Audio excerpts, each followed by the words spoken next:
أعوذ بالله من الشيطان الرجيم بسم الله الرحمن الرحيم الحمد لله رب العالمين وبه نستعين اللهم صل وسلم وبارك على سيدنا محمد وعلى آله في كل لمحة ونفس عدد ما وسعه علم الله رب اشرح لي صدري ويسر لي أمري واحلل عقدة من لساني يفقه قولي ولا حول ولا قوة إلا بالله العلي العظيم إلهي أنت مقصودي ورضاك مطلوبي أعطني محبتك ومعرفتك السلام عليكم ورحمة الله تعالى وبركاته الحمد لله والشكر لله. Segala puji bagi Allah yang telah memberikan hidayah dan taufik. Mudah-mudahan kita sentiasa dikurniakan Allah hidayah dan taufik. Kuliah Masjid Abidin pada malam ini masih lagi membahaskan persoalan yang berkaitan dengan mujahadatun nafsi. Dan ia usaha melawan kemahuan hawa nafsu untuk meningkatkan tarafnya itu kepada taraf yang lebih baik dan diredai oleh Allah Subhanahu wa taala. Qala Syekh rahmatullah alaih, wala tazunna anna tazkiyatan nafsi tatayassaru bi tariqil aqli kama zannat al-falasifatu wal barahimatu wa ghairuhum minal juhal. Janganlah anda menyangka bahawa proses tazkiyatun nafsi, proses pembersihan dan penyucian diri manusia itu boleh dilakukan dengan mudah dengan menggunakan akal dan kebijaksanaan fikiran semata-mata. Yani janganlah kita menyangka bahawa usaha untuk mencapai hasil melaksanakan tazkiyatun nafsi dan mencapai hasilnya itu mudah dilaksanakan semata-mata menggunakan manhaj akal, yakni semata-mata menerusi ilmu pengetahuan, semata-mata menggunakan kepintaran dan kebijaksanaan. Maka Syekh menjelaskan kepada kita bahawa jangan kita bersangka seperti itu, yakni menyangka bahawa semua itu boleh dilakukan dengan mudah hanya dengan menuntut ilmu semata-mata, tidak lebih dari itu. Yakni hanya dengan mendapatkan pengetahuan tentang perkara itu semata-mata, tidak lebih dari itu. Maka kata Syekh, jangan kita berpegang seperti itu. Sebagaimana yang menjadi sangkaan dan pegangan bagi golongan ahli falsafah, demikian juga golongan barahimah, yakni pendeta-pendeta, dan golongan-golongan yang lain yang mereka ini dikelaskan sebagai juhal, yakni orang-orang yang tidak mengetahui tentang selok-belok mengenai tazkiyatun nafsi ini. Maka demikianlah Syekh menjelaskan kepada kita bahawa tazkiyatun nafsi ini suatu perkara yang memerlukan kepada beberapa perkara. Antaranya pimpinan, asuhan dan didikan daripada orang-orang yang sudah berpengalaman, orang-orang yang sudah ada tajribah, orang-orang yang sudah melalui perjalanan itu, menempuh perjalanan itu dan memperolehi hasilnya. Maka demikianlah kita ini dikehendaki supaya melaksanakan tazkiyatun nafsi itu dengan panduan mereka itu, tunjuk ajar daripada mereka itu. Wa syara'u fi tazkiyati nufusihim birriyadat alal ama. Lalu mereka ini, yakni kelompok-kelompok ahli falsafah, dan golongan barahimah pendeta-pendeta keagamaan ini, mereka itu telah mula melakukan riadah-riadah yang mereka buat sendiri, tidak dipandu, tidak diasuh, tidak dididik. Mereka buat menurut kemahuan sendiri, melakukan riadah, latihan-latihan kejiwaan. Yang mereka ini melakukan semua itu berasaskan kepada membuta tuli. Yang ini tidak ada panduan, tidak ada asuhan, tidak ada tujuh ajar daripada orang-orang yang sudah berpengalaman. Fawaqa'u fil afat. Lalu mereka ini terjatuh di dalam kebinasaan, yakni menghadapi kesukaran, menghadapi masalah, lalu timbullah bermacam-macam perkara-perkara yang akhir sekali sebahagiannya menyesatkan. Sebahagian mereka itu pincang dari segi gaya berfikir mereka itu, apa yang kita namakan sebagai isim, hilang ingatan, hilang pedoman, tak tentu arah, dan macam-macam lagi. Hasil daripada menempuh riadah-riadah kerohanian tanpa didikan dan asuhan dan tunjuk ajar daripada orang-orang yang berpengalaman. Dan sudah banyak terjadi. Wasyubhat, bukan saja timbul penyakit-penyakit tadi, keracauan dari segi berfikir tadi, yang dikenali di kalangan orang kita dengan nama isim tadi itu. Demikian juga syubhat, banyak kesamaran-kesamaran, keraguan-keraguan yang ditempuh, tidak dapat dijelaskan, tidak mendapat penjelasan yang betul. Lalu mereka bersangka-sangka banyak. Puncanya kerana tidak diberi penjelasan perkara yang ragu-ragu, lalu menjadi pegangan mereka itu, lalu terbabas, tersesat sebahagian mereka itu. Waddalalat, demikian juga kesesatan-kesesatan terjadi akibat darinya. Ahli falsafah dulu, mereka ini sebenarnya bukan sahaja menggunakan minda untuk menyelami alam metafisik. Kalau kita mengkaji tentang ahli falsafah yang terdahulu, mereka sebenarnya bukan semata-mata menggunakan daya berfikir semata-mata untuk memahami banyak perkara. Mereka juga ada latihan-latihan spiritual yang mereka buat sendiri.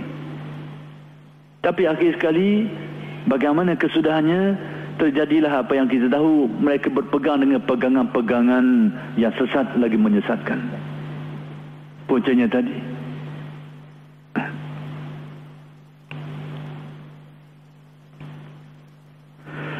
فإن تزكية النفس فإن تزكية النفوس كمعالجة الأبدان. Kerana sesungguhnya proses penyucian jiwa manusia ini, proses membersihkan diri manusia ini dan mengembalikannya kepada keasliannya itu adalah seperti kita melakukan rawatan terhadap penyakit badan kita. Bagaimana kita menangani masalah penyakit-penyakit fizikal kita, sedangkan kita bukan seorang doktor, bukan seorang pakar. Apakah kita dengan begitu mudah menggunakan ubat-ubatan tanpa dijelaskan obat apa, dosnya bagaimana? Berani ke kita? Dan kalau kita memandai-mandai, buat pandai-pandai, penimpala makan Panadol 10 hotel sekali makan, itu bengong, boleh berlaku. Ataupun sakit benda lain, makan ubat benda lain. Sakit gigi, makan ubat sakit perut. Apa akan jadi? Kerana tidak ada pengetahuan. Hal itu ternyata hal khususiyah. Kalau begitulah yang terjadi di alam perubatan, orang perlu kepada rujukan pakar yang tahu tentang ubat-ubatan, penyakit yang sesuai dengan ubat itu, dan dos pengambilannya itu. Kalau itulah yang terjadi dalam ilmu-ilmu fizikal ini, maka demikian juga hal ini diperlukan di dalam ilmu-ilmu kerohanian. Perlu kepada petunjuknya.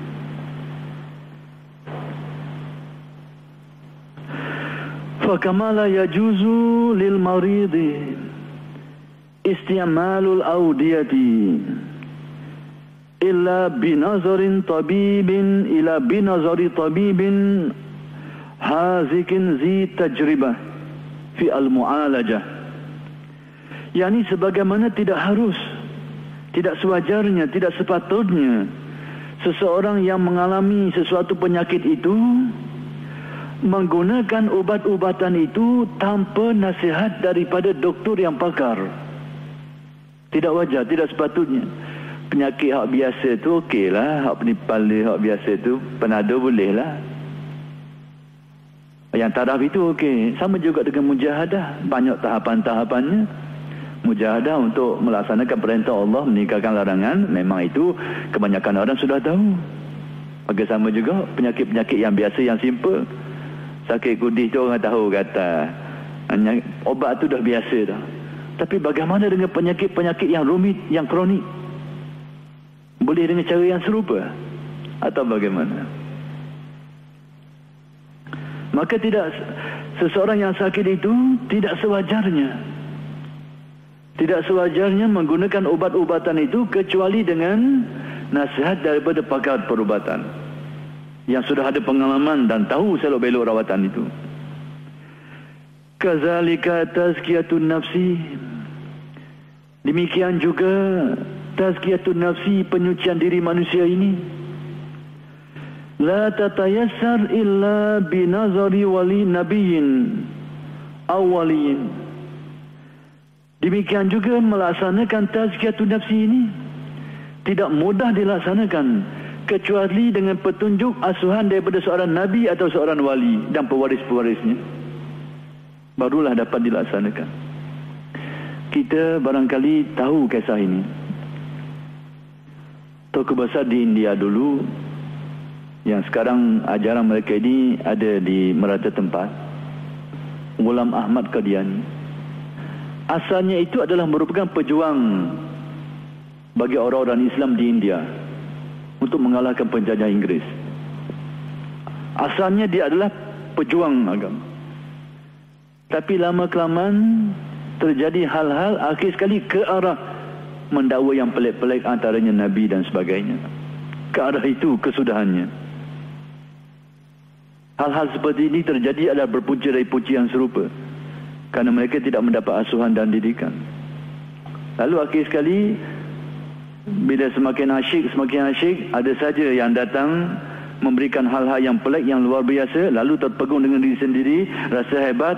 Lama-kelamaan macam orang ngaikan juga. Orang ngaikan mesti tak upang. Tak ada orang ngaikan tak mata kain kolek-kolek gitu tu. Ikan mana nak makan mata kain sino? Mesti ada upang dulu. Pula tu orang tukang ngai pun tak balas lalu. Kelepak makan sikit, balas lalu, sakut celah bibir je, tak lekat ikan. Yang lok dulu tu, lok yang meruk tu, biar sedap, asyik masuk dalam. Biar mata kain masuk napuk, ngorak perut tu, Maka begitu dalam hal ini. Selalu terjadi. Yang kita tahu beberapa kelompok di negara kita yang disenaraikan sebagai bermasalah. Kita tahu sejarah asal mereka itu. Saya tak sebut nama lah. Satu kelompok yang pernah saya buat kajian. Mereka ni asalnya orang yang begitu komitmen terhadap agama. Mengasuh anak-anak, suruh solat. Akhir sekali dengan dia duduk semayang. Dengan dia sendiri duduk semayang. Asalnya sangat keras didikannya. Suruh orang semua yang suruh jaga. Akhir sekali tak ada. Tuan-tuan boleh baca, saya tak mahu sebut nama lah. Berlaku. Kerana buat pandai-pandai sendiri. Asyik. Lepas tu, apatah lagi didokong oleh benda dan apa. Dapat kelebihan-kelebihan. Kau teri. Macam mengaikan lah. Ya Allah. Bro, ya sejauh sekali. Dalam kuali selalu. Maka lebih seperti itu. Allahumma salimna. Mudah-mudahan Allah Ta'ala lindungi kita daripada masalah-masalah seperti ini. Tapi demikianlah. Hal-hal seperti ini. Perlu didikan.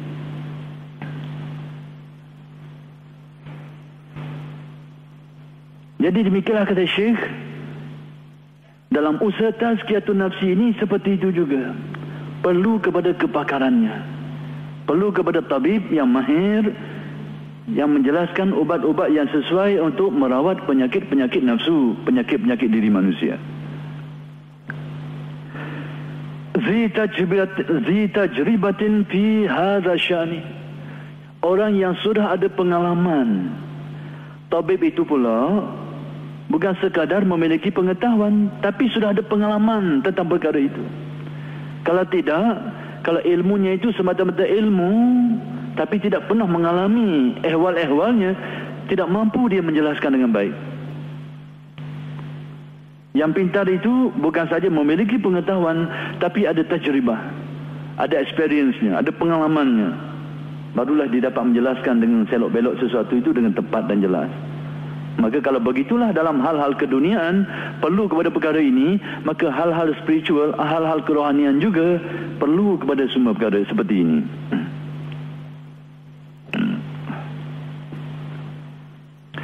Bahkan kita lihat beberapa kelompok manusia, bahkan barangkali ada di tanah air kita jugalah, yang memberi petua akhir sekali tak payah semayang. Sebenarnya cerita ni bukan cerita baru. Sudah lama terjadi dalam sejarah Islam. Kelompok-kelompok ni yang mendakwa bila sampai ke satu peringkat tidak perlu solat lagi, bahkan tidak perlu berbuat ibadat-ibadat lain lagi. Sebenarnya ini adalah merupakan rentetan, adalah merupakan lanjutan daripada kefahaman-kefahaman yang sudah lama terjadi dalam sejarah Islam. Zaman Al-Ghazali pun sudah wujud pegangan-pegangan seperti ini. Jangan rasa pelik lah kalau ada kelompok-kelompok yang mengajar seperti ini. Tak perlu lagi buat. Ataupun yang dekat-dekat kau tu, macam mana dekat-dekat? Maka tinggi sikit tak apa dah, buat ringan-ringan tak apa dah. Hak mana hak buat banyak lagi tu, ni pegang mukadimah lagi ni, permulaan lagi, rendah lagi ni, tinggi-tinggi tak apa dah, ringan-ringan sikit. Tak suit lagi tu. Pergi sekian lagi jatuh pagi. Sudah kita dengar bunyi-bunyi suara semacam ini. Ni, sudah dengar di tanah air kita ni. Bukan jauh. Orang buat banyak amal ni rendah belaka ni. Tinggi sikit, ingat dah, tak perlu dah berat-berat ni. Macam tokel lah. Orang kerja berat ni tengah jadi buruh. Tengah jadi buruh tu kerja berat sungguh lah. Bila jadi tokel, boleh goyang kaki sikit. Molek benar gitu. Berlaku. Lok lama sikit lagi, tebiklah buah lain dah tu. Tak perlu. Tak perlu buat itu, tak perlu buat ini. Sudah timbul pegangan-pegangan seperti ini di zaman Al-Ghazali dulu. Bahkan sebelum itu sudah dapat dikesan terjadi di zaman Al-Junaid.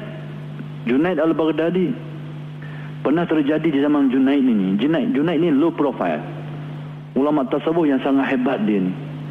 Bukan saja kehebatan beliau ini di dalam ilmu tasawuf, tapi juga dalam ilmu fiqh.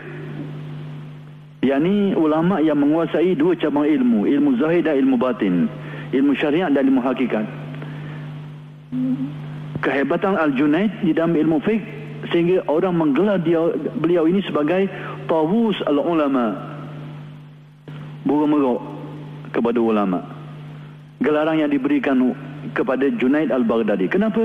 Kerana kemahiran dan kepintaran beliau dalam ilmu fiqh, menguasai bidang itu.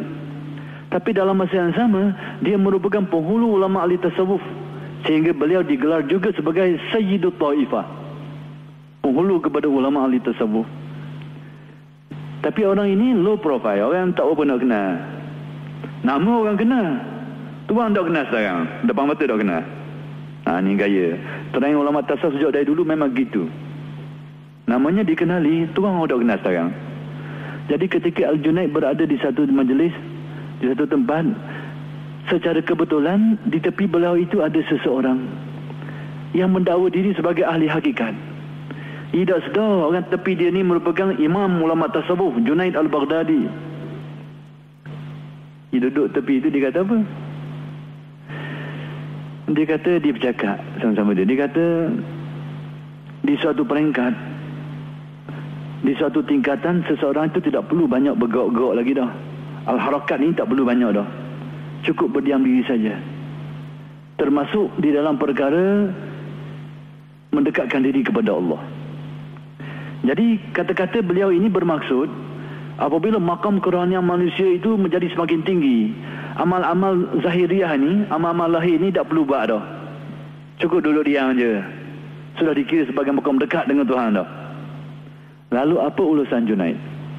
Kata Junaid, ketika memberikan komentar terhadap kata-kata si pemuda ini, orang ini, di sisiku, orang yang mencuri dan berzina itu adalah lebih baik daripada orang ini.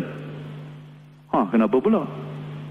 Orang yang mencuri dan berzina lebih baik daripada orang ini. Kenapa? Orang yang mencuri dan berzina itu tidak batal imannya. Cuma dia asi, durhaka kepada Allah, buat maksiat. Tapi iman ini masih sabit selagi dia tidak menghalalkan perbuatannya. Masih ada keimanannya. Tapi orang ini sudah terjatuh dalam satu perkara, menghalalkan apa yang diharamkan Allah, terbatal imannya. Maka di sisi kata Junaid, orang ini lebih baik daripada orang itu. Tanpa disedari, dia sudah terjatuh dalam perkara ini. Maka sudah terjadi. Puncanya apa? Tadilah mereka menempuh alam riadah ini, buat sendiri-sendiri, buat pandai. Kat mulalah boleh itu, boleh ni asyik. Na'udzubillahi min zalik.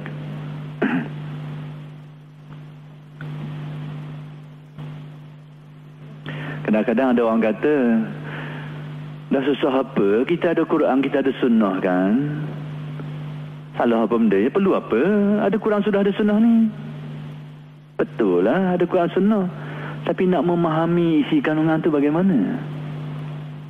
Bukan saja ilmunya, bahkan asrarnya. Nak faham semua itu tu. Kalau kita alim Pak Tapang, boleh tangkir ke? Ni baca lepon litang bukan? Lalu bagaimana? Jadi hal inilah yang perlu kepada ketelitian. Perlu kepada ini, perkara ini. Kemudian kata Syekh, wa'lam anna lin nafsi hujuban nuraniyatan wa hujuban zulmaniyatan. Ini pun satu hal pula ni. Ketahuilah, kata Syekh, sesungguhnya bagi jiwa manusia itu, bagi diri manusia itu ada hijab-hijab yang bersifat nuraniyah dan ada hijab-hijab yang bersifat zulmaniyah. Ada hijab-hijab cerah, ada hijab gelap. Mana pula hijab cerah ni? Kerana hijab itu selalunya yang dapat dipaham dalam fikiran kita sesuatu yang gelap. Kerana itu dia terhijab, dendeng. Maksudnya sesuatu yang gelap. Hijab terdendeng kita. Jadi kalau hijab itu sesuatu yang zulmah, senang kita fahami. Tapi rupa-rupanya ulama tasawuf sebut satu jenis hijab lagi, hujuban nuraniyah, hijab yang bersifat nur. Benda tu baik tapi jadi hijab. Hak guana pula ni, molek jadi hijab. Inilah perlu pada penelitian. Kalau hijab zulmaniyah itu jelas kekufuran, kemaksiatan, itu hijab zulmaniyah, kegelapan, kejahilan, nafsu yang bercanggah dengan kehendak-kehendak Allah, was-was dan segala macam lagi, kemaksiatan. Semua itu adalah merupakan hijab-hijab yang zulmah, bisikan-bisikan daripada setan yang menguasai hati kita, nafsu kita yang kelam, dan segala macam perkara-perkara tadi. Semua itu menjadi hijab yang mendendeng hati nurani kita, yang mengotorkannya. Dan semua itu dinamakan hijab yang zulmaniyah. Dan kita pun jelas faham, nafsu memang benda tu pada dasarnya bersifat negatif. Jahil memang hijab, senang dipahami. Tipu daya setan, was-was setan itu memang jelas itu hijab. Godaan nafsu kita, sifat-sifat buruk yang bersarang di dalam hati kita, jelas itu hijab. Perbuatan-perbuatan buruk kita, dosa-dosa kita, semuanya menjadi hijab yang mengotorkan hati, yang mendendeng hati, jelas, senang dipahami. Tapi bagaimana dengan hijab yang nuraniyah? Di sinilah selalunya ada kritikan-kritikan yang diajukan kepada tasawuf kerana menggunakan istilah-istilah seperti ini. Yang sebenarnya sepatutnya kita ini lebih cermat, perlu mendetailkan dulu apa maksud mereka ini. Yang mereka maksudkan dengan hijab-hijab yang nuraniyah ini seperti ilmu menjadi hijab. Buatnya pula ni, tidakkah ilmu itu nur? Lihat apa maksud mereka. Demikian juga ibadah. Ibadah yang kita buat ni jadi hijab. dari satu sudut tertentu, bukan keseluruhannya. Yang akan saya jelaskan sedikit supaya kita tidak berprasangka buruk terhadap apa yang dihuraikan oleh para ulama ahli tasawuf. Ilmu sebagai contoh. Ilmu itu pada dasarnya adalah hidayah, nur. Tapi kewujudan ilmu pada seseorang kadang-kadang mendendeng dia. Biasa aku pandai, ayat dengar, aku tahu dah. Terdendeng dia daripada mendapat ilmu. Berasa alim, berasa tahu segala-galanya. Hijab yang tebal. Apatah lagi dia menumbuhkan ketakaburan. Orang lain semua dah betul, aku seorang je. Orang lain semuanya tak pakat, semuanya lemah belaka. Ini saja. Hijab. Bahkan hijab ini lebih sukar nak dibuang. Orang jahil begitu mudah mendapat nasihat, tapi orang alim payah sikit. Tak payah sikit, payah no kadang-kadang.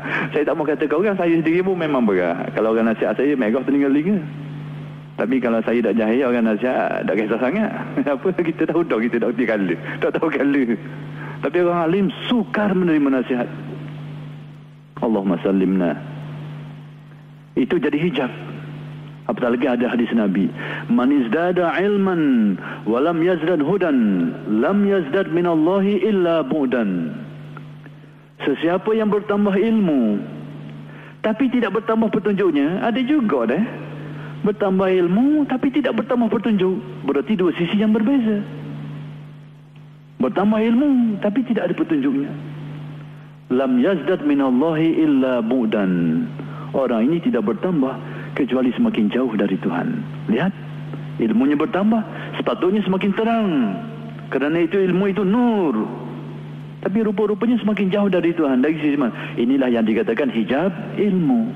Bukan ilmu itu, tapi sifat berilmu itu, merasa berilmu itu menjadi hijab. Apatah lagi, ilmu yang kita miliki itu tidak muafakat dengan yang sebenar. Yang sebenarnya lain, yang kita pegang lain. Seperti yang dipegang di dalam kelompok-kelompok yang sesat. Kelompok Jabariyah, Qadariyah. Memegang ilmu, mereka sangkakan yang mereka pegang itu berdasarkan ilmu. Tapi tidak muafakah dengan kehendak yang sebenar. Dengan ta'asub lagi pula tu, terdendeng mereka daripada kebenaran. Maka demikianlah ilmu itu menjadi hijab. Maka hijab-hijab seperti inilah yang dinamakan hijab nuraniyah. Kerana asalnya itu nur. Macam kuah jugalah. Kuah itu baik iruk, sedap sangat iruk. Cetak baju tengok, mana jadi. Begitulah sama. Tapi orang yang tidak memahami perkara ni awal-awal lagi, ni tak sesat, ni tak tahu ni. Ilmu dia kata hijab pula dah. Inilah maksud. Mereka ada maksud yang mereka sampaikan. Demikian juga ibadah jadi hijab. Hijab juga rupanya. Mana pula ni? Apa maksudnya? Ibadah itu memang ibadah yang kita lakukan. Tapi bila kita menjadi ahli ibadah, kadang-kadang ibadah kita itu menjadi hijab kepada kita. Rasa banyak ibadah. Comellah kita ni, mari timbul ujub, timbul takabur, terdendeng kita dari Allah, terhalang kita dari Allah. Ibadah, kita rasakan ibadah yang kita lakukan itu sudah sempurna. Lebih banyak daripada orang, macam-macam lagi. Mari. Jadi ibadah itu sendiri asalnya nur. Tapi merasa beribadah sudah bertukar menjadi hijab. Hijab zulmaniyah. Tidakkah iblis itu terlanak dari hadirat Allah kerana sebab-sebab yang berkait dengan ini? Kesombongan berpunca kerana tadi. Qala ana khairum minhu, aku lebih baik daripada Adam itu. Tidak sepatutnya aku menghormatinya kerana dia diperintahkan untuk bersujud kepada Adam. Dia rasa tidak layak kerana dia itu memiliki segala-galanya. Dari segi penciptaan, daripada api lebih baik. Dari segi keilmuan, guru para malaikat. Dari segi ibadah, sudah berapa lama beribadah kepada Allah, melebihi. Maka tidak patut, tidak layak. Maka di sinilah terjadi satu kisah berkait dengan Imam Junaid. Imam Junaid ini, kita nak tengok macam mana orang arif diselamatkan Allah. Sebenarnya orang arif ini diselamatkan Allah semata-mata hidayat Allah. Wa huwa yatawalla salihin, bukan dengan kepandaian mereka, bukan dengan kehebatan mereka, semata-mata hidayat daripada Allah. Sebab orang arif ni sampai setahap rasa tak ada apa, ilmu pun tak ada. Rasa jahil tu okey dia rasa. Orang arif. Sebab itu mereka ini tidak akan menyombongkan diri kerana rasa tak ada benda. Tapi dia pada pandangan orang, Masya Allah, hebat. Pada pandangan diri sendiri, tak ada apa satu. Macam katu tu bila dekat dengan api terbakar, dia tak ada benda. Dia orang arif. Sampai darjah tu tidak ada kebanggaan langsung pada pandangan diri sendiri. Dan itulah yang pernah didoakan. Jadikanlah aku ya Allah supaya pada pandangan diriku sendiri rasa kecil, tapi merasa dipandang oleh orang lain dengan pandangan-pandangan yang selayaknya. Tapi aku sendiri pandang diriku rasa kecil. Seperti itu. Jadi hal ini terjadi pada Al-Imam Junaid Al-Baghdadi radhiyallahu anhu. Satu ketika Junaid ni berasa nak tengok iblis. Kita jangan seperti ini. Maksudnya jangan kita berhasrat bertemu musuh. Kita tidak disuruh seperti itu. La tatamannau liqa al-aduwi. Ada pesan dari Nabi. Jangan bercita-cita bertemu dengan musuh. Nak tunjuk kita ni kuat sangat ni. Biar sedap sikit. Tembung musuh kasar sikit, sedap sikit belawang. Jangan seperti itu. Kau boleh elok-elok lah. Tapi kalau bertemu juga, biarlah. Nabi kata jangan bercita-cita. Tapi bertemu juga masalah lain. La tatamannau liqa al-aduwi. Maka Junaid pernah terlintas di hatinya, rasa nak tengok iblis sekali. Rupanya internet dia laju punya iblis ni. Bila terlintas itu mari selalu. Masya Allah. Mari selalu berdepan dengan Al-Junaid. Lalu terjadilah dialog antara Junaid dengan si iblis ini dalam rupa yang tadi, rupa-rupa yang dizahirkan, menzahirkan dirinya. Lalu antara persoalan-persoalan yang dikemukakan oleh syaitan ini hampir-hampir tidak terjawab oleh Junaid. Bila datang saja iblis itu, serta-merta datang, lalu Junaid melaknat iblis ini kerana sudah disabitkan dalam Al-Quran. Iblis ini terlaknat. Maka Junaid hanya mentahkikkan laknat itu, laknat kepada iblis ini. Kerana sudah dinyatakan saya jelas, iblis ini terlaknat. Lalu iblis mengemukakan satu pertanyaan. Wahai Junaid, apa pandanganmu? Apa pendapatmu? Tidakkah bersujud kepada makhluk yang lain dari Allah itu syirik hukumnya, kufur kepadanya? Tidakkah begitu? Kata iblis. Sebab tu aku tak sujud kepada Adam bila aku diperintahkan. Sebab aku tahu syirik kufur. Kalau mu mana, kata dia. Kita mana nak jawab? Betul tak dia kata tu? Betul sungguh. Jangan salahkan aku. Bahasa saya lah ni. Jangan salahkan aku, kata iblis. Tidakkah sujud kepada yang lain dari Allah Ta'ala tu kufur hukumnya, syirik? Lepas tu aku tak sujud. Kalau mu mana? Mu sujud tak? Terdiam seketika Junaid. Tapi Allah Ta'ala beri hidayah. Wa huwa yatawalla solihin. Allah Ta'ala itu menolong orang-orang yang soleh. Lalu tiba-tiba diilhamkan Allah ke dalam hatinya jawapannya itu. Kata Junaid, sebenarnya keengananmu itu, masalahmu itu bukan masalah tidak bersujud kepada Adam, tapi ingkarmu kepada perintah Tuhan. Bukan isu sujud ke Adam itu, isu kau ingkar. Kalau Tuhanmu perintah sujud kepada siapa jua pun, kalau dia perintahkan itu harus dia lakukan. Asalkan diperintah daripada Tuhan. Jadi isunya bukan bersujud, isunya kau langgar, ingkar pada perintah Allah Subhanahu Wa Taala. Menyingkir pergi si iblis itu. Kalau hampir-hampir tak terjawab Junaid. Memang kita susah nak jawab gitu. Betul sungguh. Tidakkah sujud kepada yang lain dari Allah itu kufur? Pandang dari sudut itu. Tapi rupanya isu ini lain. Maka demikianlah si iblis ini. Allahumma salimna. Jadi demikianlah kata Syekh, ketahuilah bahawa bagi diri manusia itu, bagi nafsu manusia ini, jiwa manusia ini ada hijab-hijab. Satunya yang dikatakan hijab nuraniyah. Satu lagi hijab zulmaniyah. Hijab zulmaniyah itu agak jelas dan terang, mudah kita fahami, mudah kita cam. Tapi hijab nuraniyah ini jarang tersedar. Kadang-kadang kita hanya kerananya terberdaya di situ selalunya. Wasabilul muridi lil wusuli ila takhallusin nafsi minal hujubi innama yakunu bitaqdimi mujahadatiha wa mukhalafatiha. Dan laluan bagi seseorang murid itu untuk sampai ke tahap dapat melepaskan dirinya daripada hijab-hijab tadi itu adalah dengan cara mendahulukan mujahadah, usaha bersungguh-sungguh melawan kemahuan-kemahuan nafsu, dan juga menyanggahi kemahuan-kemahuannya yang melanggar perintah-perintah Allah Subhanahu wa taala. Yani maksud Syekh, usaha kita untuk menyucikan diri kita supaya tercapai maksud kembalinya jiwa kita kepada fitrah aslinya, naluri aslinya itu, maka permulaannya itu, mukaddimahnya itu hendaklah didahulukan mujahadah, usaha melawan kemahuannya, usaha melawan, menyanggahi kemahuan-kemahuan nafsu yang melanggar kehendak-kehendak syarak. Bukan semua yang melanggar kehendak-kehendak syarak. Itulah yang perlu dilawan. Wal khuruju an hawaha, dan keluar daripada tuntutan kemahuan nafsu itu. Li'annaha a'zamu hijabin bainal 'abdi wa rabbih. Kerana ini menurut Syekh adalah merupakan hijab yang paling tebal antara manusia dengan Tuhannya. Di antara sekian banyak hijab-hijab yang mendendeng antara manusia dengan Allah itu, hijab nafsulah hijab yang paling tebal, yang agak susah nak dibuang berbanding hijab-hijab yang lain. Agak susah yang ini nak dibuang.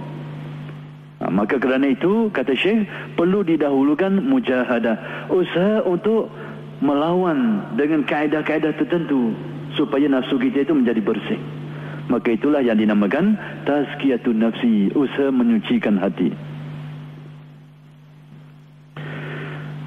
Summa qala Syekh, wa anwa'ul mujahadati katsirah. Jenis-jenis mujahadah ini banyak, macam-macam cara.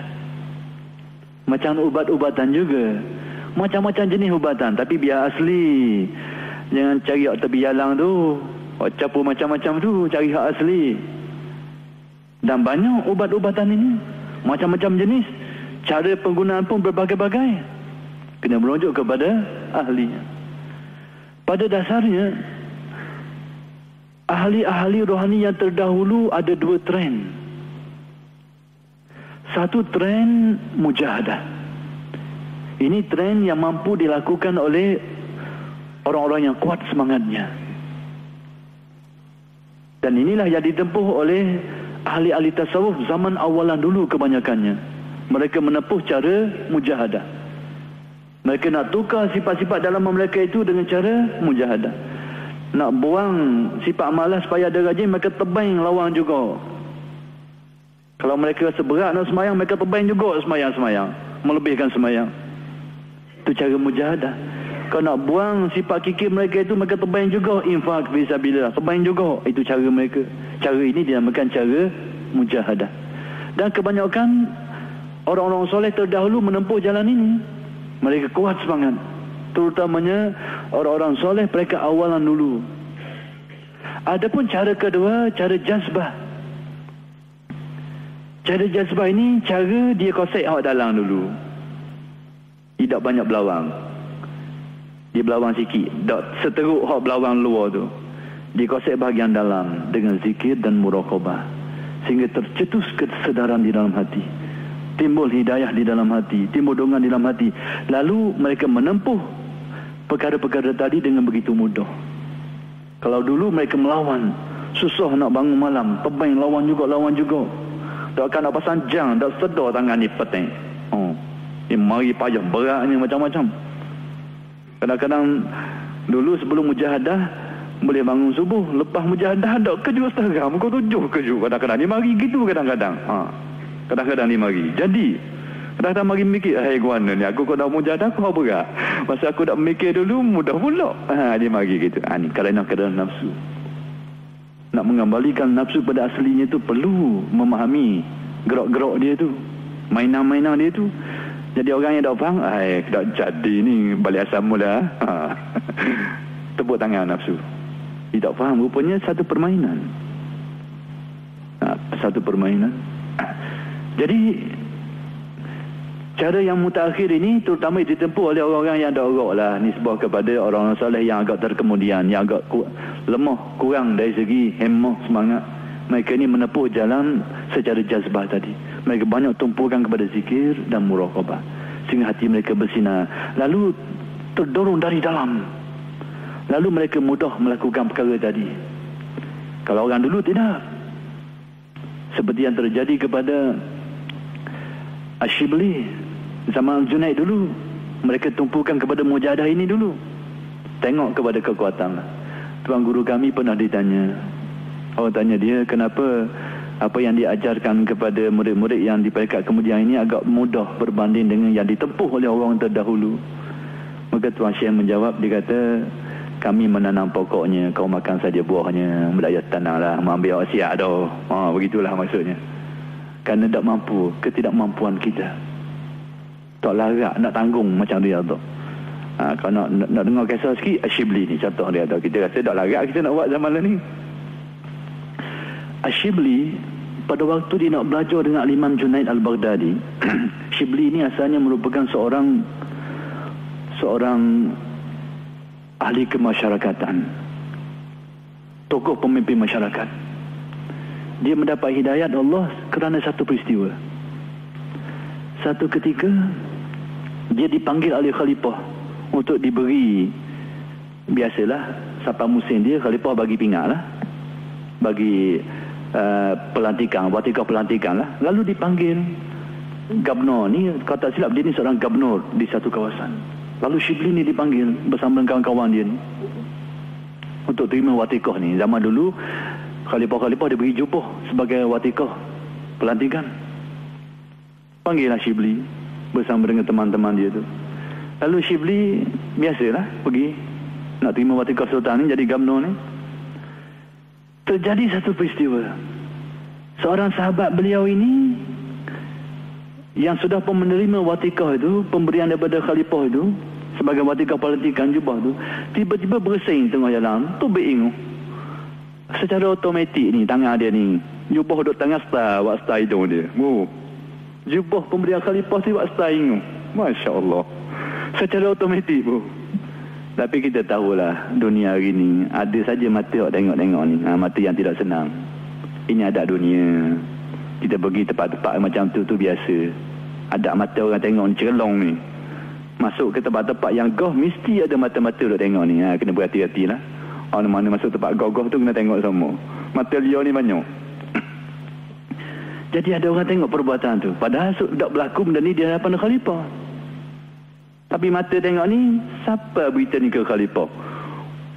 Bila sebut siapa ni, tahu sajalah, cerita lain, bahasa lain. Kawan ni secara automatik, buat kesak inguh tu. Kawan ni, jubahmu buat kesak inguh pula dah. Sampai ke khalifah. Khalifah mana tak marah? Kita beri dia dengan penuh hormatan, buat kesak inguh pula dah. Siapa berita ke sana tu? Kena berhati-hati benda-benda gini ni. Memang peristiwa itu betul berlaku. Tapi apakah disengajakan atau tidak, lain ceritanya. Tapi orang bawa cerita itu lain cerita pula. Memang betul dia khabar baksa ingat. Tapi bagaimana keadaan itu terjadi, awak tak cerita dah. Apatah lagi dia ada hasrat. Ini aku nak sini ni. Aku nak tempat dia ni. Na'udzubillah. Allahumma sallimna. Mudah-mudahan kita terlindung daripada fitnah seperti ini. Sabar berita. Khalifah dengan marah, tarik balik. Lepas tu dikenakan hukuman lagi. Shibli tengok, terfikir. Shibli tak pandang peristiwa tu, dia pandang ibrah pengajaran. Dia kata, kalaulah begini hidup di dunia, satu benda semacam disalahguna lah. Jubah sepatutnya pakaian kemuliaan dia baksa ingu. Masa tu kena buat star. Masa tu kena panggil star. Star ni baksa lah. Jadi pakaian yang semulia ini digunakan untuk baksa ingu, menyebabkan kemarahan kepada pemberinya. Lalu bagaimana dunia hari ini, nikmat-nikmat yang banyak ni, nikmat-nikmat yang banyak ni, kita salah guna ni, guana ni. Lalu pemberinya guana tu, pemberinya tu, Allah. Sedar Shibli, itulah sebab dia sedar. dia bertaubat kepada Allah. Terus dia letak jawatan dan meninggalkan alam kemegahan itu. Alam glamour itu ditinggal kerana pilihan dia lah, bukan apa apa-apa, kerana kesedaran. Lalu orang yang mula sekali antara orang yang dicari pada zaman dia itu guru tasawuf Al-Junaid Al-Baghdadi radhiyallahu anhu. Dia pergi jumpa Junaid. Lalu apa ujian Junaid terhadap dia? Dia pergi jumpa Junaid, dia kata, wahai Junaid, dia kata, aku dengar cerita mu ni ada simpan mutiara. Orang dulu cakap bahasa kiasan. Bukan bahasa seterik, bahasa kiasan. Banyak orang dulu berkias. Jadi orang dulu tu dia pintar sikit. Gaya mereka banyak bahasa berkias. Sebenarnya penggunaan bahasa berkias ini menunjukkan kepada kehalusan jiwa dan kepintaran otak. Kalau tak pintar, tak nak guna bahasa-bahasa gitu tu. Jadi dia kata, Shibli, aku dengar cerita engkau ini, wahai Junaid, menyimpan mutiara-mutiara. Apa jawab Junaid? Kata Junaid, ya betul, tapi harganya sangat mahal, kau tidak mampu membelinya. Dia kata ke Shibli, memang betul, tapi harga mahal. Kan Shibli kata, kalau bila Junaid kata ya, memang, Shibli kata, kalau begitu, kalau patut, kau jual lah ke aku sikit. Apa jawab Junaid? Dia kata Junaid, harganya mahal, kau tak mampu membayarnya. Lalu apa kata Shibli? Mu jangan jual mahal-mahal sangat, jual lah murah-murah sikit aku, kata Shibli. Bahasa saya lah ni, tapi maksud begitulah, kau jual lah murah sikit, permudahkan kepadaku maksudnya, jangan susah-susahkan. Apa kata Junaid? Kalau aku jual murah kamu, mu tidak menghargainya. Mu boleh dengan mudah, mu lupa mudah. Yani kalau aku menjualnya dengan harga murah, engkau tidak akan menghargainya. Demikian siasat Junaid. Diperpayahkan bukan tujuan lain supaya orang menghargai. Kerana sesuatu itu diperoleh dengan mudah, selalunya jarang yang dihargai.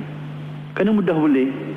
Kalau mah tu stoko, celah kapek ni stoko, celah tiang tu stoko, tak ada harga mah tu. Ngata rawa sekali. Yang jadi mahal sebab apa? Payah. Tak ada. Maka demikianlah Junaid. Kalau aku menjualnya dengan harga murah, engkau tidak akan menghargainya. Oleh kerana sudahnya masuk waktu insya kita berhenti setakat ini, dan kita akan sambung kisah ini pada minggu-minggu yang akan datang. Aku qauli hadza wa astaghfirullahal azim li wa lakum. Wassalamualaikum warahmatullahi taala wabarakatuh.